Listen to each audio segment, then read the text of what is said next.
आता बातमी आहे नाशिकमधनं बहुचर्चित शालार्थ आयडी घोटाळ्यामध्ये एक धक्कादायक खुलासा झालेला आहे। 34 बोगस शिक्षकांच्या शालार्थ आयडीसाठी बनावट मान्यता मिळवून देण्याच्या बदल्यात प्रत्येकी 4.5 लाख रुपये घेतल्याची कबुली आरोपीने दिली आहे। चौकशी दरम्यान आरोपी प्रशांत वाडिलेने ही कबुली दिली। या आर्थिक व्यवहारामुळे शिक्षण विभागामध्ये खळबळ उडाली आहे। या प्रकरणी संबंधित अधिकारी, मध्यस्थ आणि लाभार्थी यांची चौकशी सुरू आहे।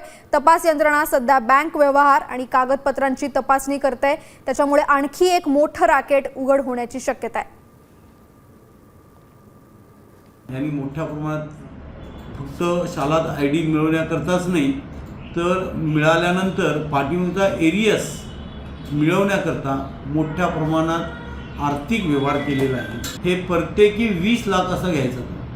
त्यांनी त्याच्या शाळेचे 6 शिक्षकांचे घेऊन घेतले, ते 20 लाख रुपये घेतलेले आणि पाठीमागचा फरक काढायचा असेल त्याच्यासाठी 50% ती रक्कम घ्यायचा। साम टीव्ही मी नेहमी पाहतो, त्यावर दाखवलेल्या बातम्या रिलेट करतात।